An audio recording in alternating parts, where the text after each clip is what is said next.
Hi friends, welcome to my channel, and I've got a little unboxing from Blackwell's. Do like Blackwell's, and I thought I'd unbox with you. So this is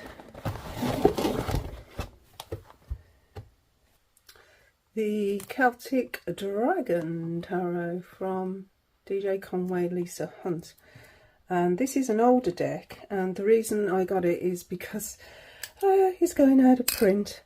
So I do like Lisa's art, so I thought let's have a look at this one. It is huge. This box is massive. It's a Llewellyn deck. Let's just get this cellophane off and we'll have a look at it together. It says it includes a 240-page book and a 78 card deck. I actually can't get it on screen. It's that huge. Massive. Right, let's open it up. So it's a magnetic closure. It's a Llewellyn deck. Gosh, look at that.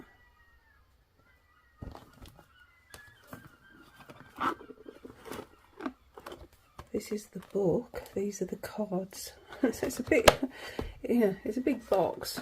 Those are the actual cards. So I'll get those out, I think, and I think we'll put the box to one side because it's just too big. But it's got a red ribbon. Oh, it's sort of like a burgundy colour actually. Really nice. What's the back say? Dragons soar in a fabulous fiery tarot. Once upon a time when folk believed in unicorns and griffins and fire-breathing serpents that flew across the sky, mapmakers wrote, "Here be dragons," across unexplored territory. Like the unknown lands of centuries past, the tarot and magic still have uncharted areas to be explored. With the incandescent beauty of dragons enchantingly captured by fantasy illustrator Lisa Hunt, you can illuminate the traditional tarot path of self-discovery in a unique way. Okay. In the Celtic Dragon Tarot, Wiccan author DJ Conway reveals how to meet your personal dragon, undergo dragon initiation in meditation, and infuse your tarot readings and candle magic with potent elemental energies of the dragon. Try and get this on. As you set off on your personal adventure into realms of unknown, let the legendary power and wisdom of the dragon guide you. And we've got some examples of cards on the back of the box. I'll tell you how big this box is. It's huge. Alright, I'm going to put that to one side. I think it's the biggest box I've ever had. Okay, so, are dragons real? About the creators here, DJ Conway and Lisa Hunt.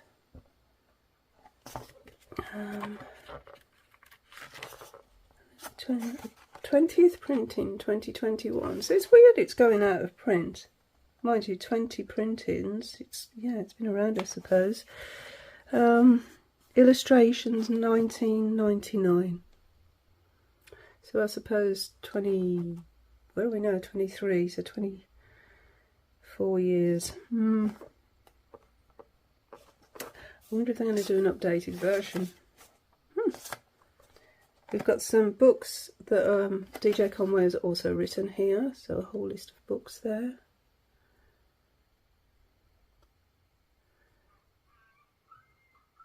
That Shapeshifter Tarot's really nice. I've got it on the Fool's Dog app.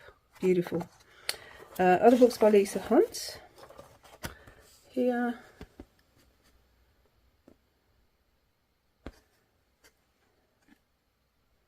We have a preface, an introduction,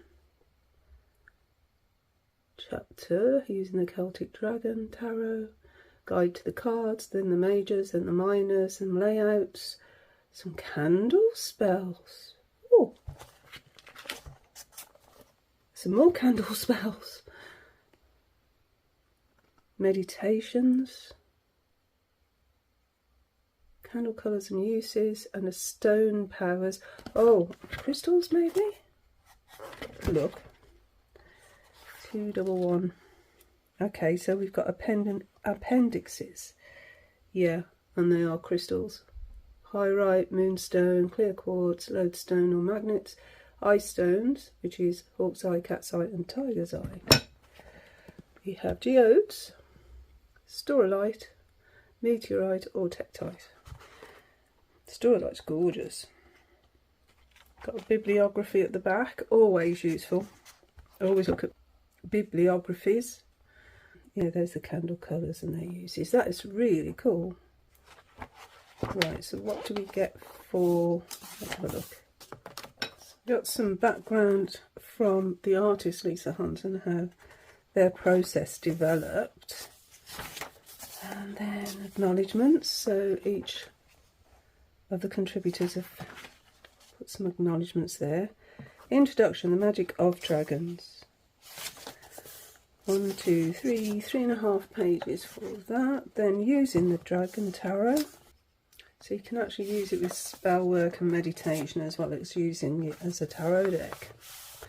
Then we've got the elements. Okay, so we've got a different, to what we used in the Rider-Waite-Smith, we're used to ones being fire, aren't we? Here it's air and swords are fire. So yeah, they've swapped those around, so that's something to note. We've got some, quick keywords for each of the cards if you need that. And also for the minors, so that's cool. Yep, so that's good. Then we go straight into the major arcana here. Right, so we have pretty much a full page on the majors. A big black and white picture, which I think is pretty unnecessary actually. And Llewellyn do them nice now, don't they, with a beautiful full colour picture on the page, on the full page. But this is a little bit, I don't know, I think that's a waste of paper, to be honest, because it's not giving the vibrancy of a deck, and we just use cards for that really. However, the light's going in and out, I'm afraid. Right, so we've got that for the majors, and we've got about half a page for the minors with a divinatory meaning. We'll have a look at one of each. And same for the court cards, about half a page. Then the spreads, an expanded Celtic cross. So as well, we've got a 13 card spread for the Celtic cross. So it's gone off this side and we've got extra cards here as well on either side. Although we haven't got a crossing card. That's interesting. Have a look at that later. Influences of the elements, so a layout for the elements. So they're still using air for the mental part of life and south for movement of events. So they're still keeping that, although they've swapped to the minors. Okay, past, present, past life and present influence. So maybe a bit of an ancestral spread there. Or is it karma? I think it's karma. Path to a goal. So it's an 11 card spread. These are big spreads, aren't they? No card draws here. They are big spreads. So candle spells. Calls and chants for the spell. Oh, look at this. Blessing and or healing of pets. Oh, look at that. So we actually, they tell you which cards to use. So it's the 9 of Cups and the Star. And then the colour of the candles to use. Down here. And then a chant. Oh, how nice. So they do this for getting things moving. The pet one, gaining creativity, healing, change of luck, developing the psychic. There's a few more cards and there's a few more candles there as well. To gain guiding dreams, protection, and use a photograph for that one as well. Finding true love, gaining a good job or bettering your career. Gosh, there's loads of these. What else have we got? Helping legal matters, gaining a prosperity, removal of obstacles, making a decision, new beginnings. Wow. Then we have some meditations. Meeting your special dragon. Ooh, the dragon of changes. And you actually use specific cards for this one. Ooh, riding the dragon. Spiritual dragon initiation. This is some book. This is a really good book. It's a shame it's going out of print. Yeah. Anyway, let's have a look at the cards, shall we? Before my breath goes all together. The thing about this cold is it's really making me breathless. So the card stock. It's sticking together a little bit. It's glossy. It's nice actually. It's not flimsy and it's not that thick cardboardy stuff. It's really nice. These are the packs. Well, it's nice cardstock. That'll shuffle really nicely, I think. And it's a normal tarot size as well. So let's get me out a normal tarot card size. Yeah, normal size. This sun is coming in and out, I'm afraid, so I hope it's not too distracting. So let's just have a little walk through of the deck. So we start with the full.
a deck of its time, isn't it, this one? It's you can tell it's an older deck. It's charming, absolutely charming. I'm going to read the Three of Swords. I like that card. And we'll read a major card. With the Lovers. Read the Lovers. Let's go all romantic, shall we? Three of Swords, the Lovers, and then we'll choose a Court card to read. I'm thinking a Wand card because of the change in elements. So, let's look at the Page of Wands. It's assigned to air. Okay. So, Three of Swords. It says, 3 fire dragons fight in a stormy sky above a blazing forest fire. Yeah, okay. Each holds a Celtic sword. They twist together in a Celtic knot. That's a Celtic knot. The number 3 was an ancient sacred number, denoting the goddess and her power of destruction, regeneration, death and rebirth. Here the power is tangled and bound in a knot, signifying the stopping of progress. The swords of action are used for wounding, not liberating. That's good, isn't it? What a great definition. The dragons are oblivious to the destruction caused by their dissension, so they're causing the forest fire. The forest, and in brackets events in life, has exploded into a destructive fire because of the wrong choice of action. Tangled in emotional anger, a person can fail to realise the destruction such feelings and actions can bring to the rest of life. That's really good for a Three of Swords. Yeah, I've never ever read it defined in that way, and I like that. Divinatory meaning. Arguments and emotional upheavals will dominate this period of your life. There is a deep sense of loss and betrayal caused by someone close to you. So that's the normal sort of Three of Swords meaning anyway, isn't it? But I like the way that's been actually explained in the imagery. That's really cool. So as you can see, you don't get an awful lot, but what you do get is good there. So let's have a look at the Lovers. The Lovers. A forest dragon stands on the bank of a lake, its neck outstretched to touch noses with a beautiful water dragon. So we have got different dragons then. So it's a forest dragon, a water dragon, a fire dragon. We'll find out what this one is. Well, it's supposed to be an air dragon, I would imagine, but we shall see. Okay. Its neck outstretched to touch noses with a beautiful water dragon that rises from the waters. They gaze at each other in love and concerned that their attraction will prove difficult because of their very different lifestyles. So here we're mixing elements, aren't we? Earth and water. For the moment they are caught up in the power of emotions. The forest dragon represents the linear, analytical left brain and the conscious mind, while the water dragon symbolises the creative, spiritually connected right brain and the subconscious mind. Of course it does, it's in water, emotions, subconscious. This is a really good book. To achieve success and reach goals, both halves of the brain, as well as the conscious and subconscious minds, must live and work together in harmony in order to reach a spiritual balance point. However, because of the vast differences in perceiving life and spirit, it is extremely difficult to maintain on a constant basis. Thus we go through life in a kind of dance, approaching then retreating from the balance point. The heron, here, representing generation of life, and the butterfly, okay, right down at the bottom on the reed there, it's the butterfly. A bit difficult to see actually, but anyway. The butterfly, symbolising the soul itself, reveal that we must always be aware of the soul and its needs to grow, regardless of our emotional side paths. So that's a completely different take, isn't it, using this imagery. Oh, wow, this is impressive. Divinatory meaning. A romantic encounter may come into your life. You may be faced with an attraction or a temptation that may not be good for you. There will be an attraction of opposites that will be difficult to reconcile in the long run.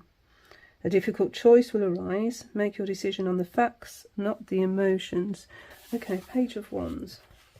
A young girl stands beside a small guardian dragon. So the wands, Suze, or air, are guardian dragons then. her face bright and smiling, one hand on the dragon's head. She is completely without fear. As an innocent, trusting child, she demonstrates the necessary qualities to finding and befriending astral guides and companions. She holds a wand, brackets willpower, and in one hand, and a rolled scroll, brackets ancient knowledge learned through spiritual connection, is tucked under one arm. The dragon is smiling in contentment at the telepathic communication of love, the ancient and successful method of contacting anyone and anything in the other planes of existence, as well as in spirit. From the dragon's wings come sparkles of magical energy. By the dragon and little magician working together, access to creative energy is much easier. Divinatory meaning. A message that gives hope comes at a crucial time. You receive important news that relates to your job or field of studies. Some phase of your job or social activities brings you into contact with foreign countries or people. But you would not get that from the image, would you? But you need the guidebook, is what I'm saying. You do need this guidebook. This guidebook is integral to the deck, obviously. And I don't think it's an intuitive deck. I suppose you could read it intuitively, but I would recommend actually using the book for this deck. Isn't it beautiful? Absolutely gorgeous.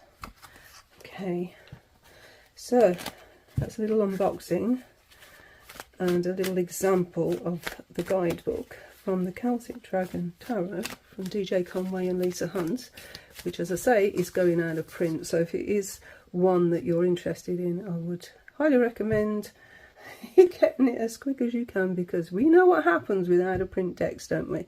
Yes, the price goes through the roof. As you can probably tell, I'm still not well. I've stopped this video about 5 times to have coughing fits and sneezing, and we're 2 weeks past when it started, so I do apologise. I have been putting videos up that I recorded a couple of weeks ago just to cover this period, because I just haven't felt well enough to do any at the moment, and I thought I'd do this one, and it's proven to be challenging with my breathlessness and yeah, all the rest of it, but hopefully it'll be gone pretty soon. It should be. Anyway, thank you so much for watching and for your understanding, but I couldn't wait to actually open this deck. I've been looking at it for quite some time and decided just to press the buy button because of the fact that it's going out of print and I don't want to be without this deck. So there you go. There's my reasoning. Anyway, thank you so much for watching, and until the next time, and hopefully I'm talking a little bit easier. Bye friends. Bye now.